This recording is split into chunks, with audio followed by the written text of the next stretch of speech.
Hey, what's going on, guys? Chad here with Greenlight Shooting, and welcome to this review. Today we're talking about the Taurus G2C chambered 9mm. This is like one of the most requested guns, one of the most common guns I get questions about, so I wanted to check this thing out. Now, a quick shout out to Flawless Firearms for making this happen. I just mentioned that I've been getting a lot of requests for the Taurus. They hooked me up with one right away, said take it out to the range, try it out, let us know your thoughts. Flawless Firearms is a fantastic company. If you're interested in picking one of these up or really any other gun, they've got some fantastic deals on their site.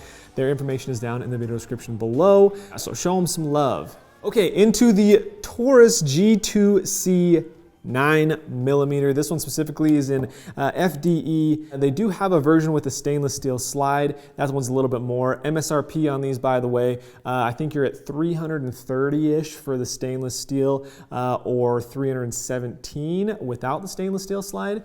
Now, that's MSRP. Realistically, you're gonna find these for significantly cheaper. I know Flawless sells these for about $220 and $240 respectively, so you can definitely find these things for pretty good deals out there. And I think that's really the reason that this gun gets so much love and is so popular, is because it's a pretty competitive gun for being a $220 gun. You know, you compare this to something like $400 or $500 Glock, Springfield, M&P, those kinds of things, and it's hard to believe that this thing is in the $200 range.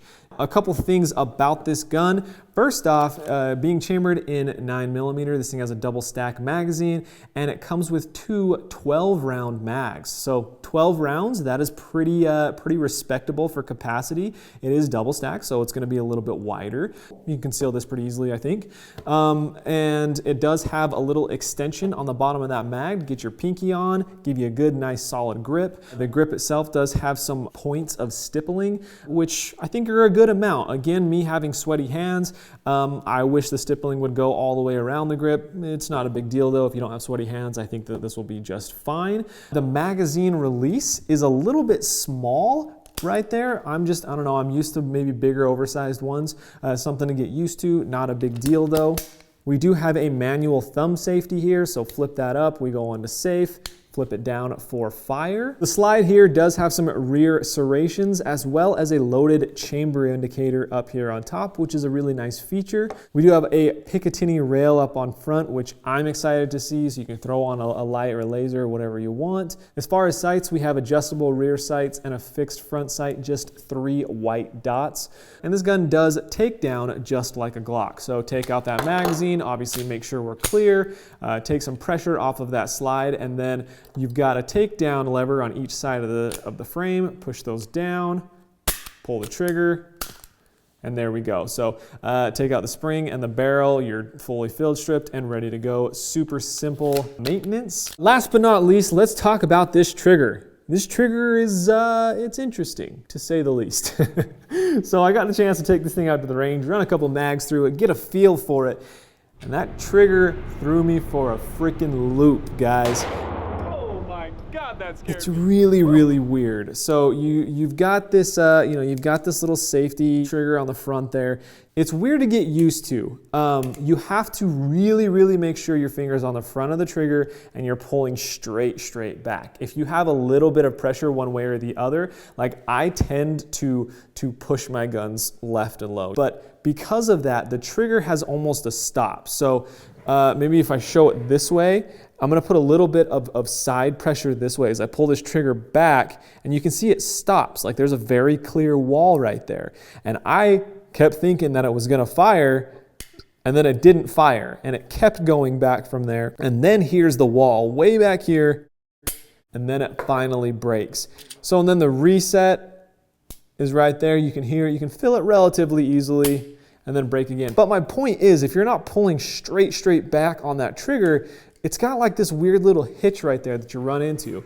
If you pull the trigger straight back, you can come all the way back pretty easily until you hit that wall, and then it breaks. But man, was that a trip. Once I got used to it, it wasn't that bad. It's by no means a good trigger. Let's get that out of the way. But it's a workable trigger. It's a trigger that you can use, and once you're used to it, it's fine. It's not a big deal. I don't know that you're going to be shooting competition bullseyes with it, but in terms of a self-defense weapon, it's going to do the job just fine. So my overall thoughts on this gun, I'm kind of mixed. To be honest, if you'd handed me this gun and I didn't know what it was, I don't think that I would think it was a $220 gun, I'll tell you that much.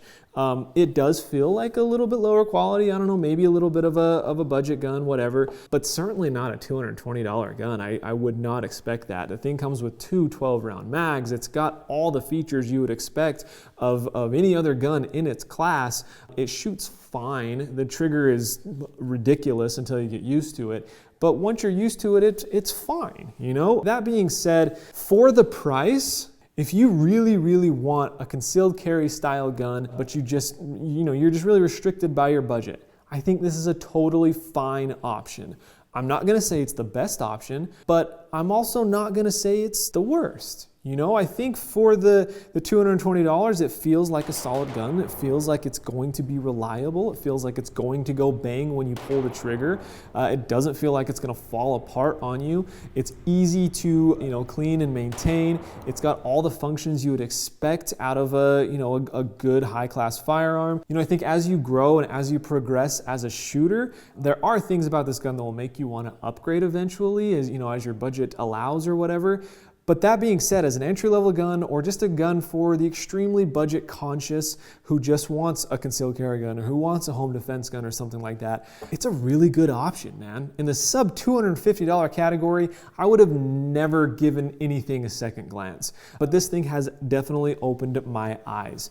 Man, it's a fine gun. Let's put it that way. It's a fine gun, and the price just makes it that much more appealing. And that's kind of my quick 2 cents on the Taurus G2C. Let me know your thoughts. This is a popular gun. I'm sure a lot of you out there have one of these and have a lot of experience with it. So let us know what your experience has been with it. Is it something that has stood up to the time and practicing and shooting it over and over and stuff like that? How's the reliability and durability over time? Is it worth the money? I'm pretty interested to hear, So anyways, that's all I've got for you. Big shout out to Flawless Firearms once again for the hookup. Hit that like button if you enjoyed the video. Lots more gun reviews and accessories and just tactical gear reviews coming your way. Thanks so much for watching. That's all I've got for you. We'll see you next time on Greenlight Shooting.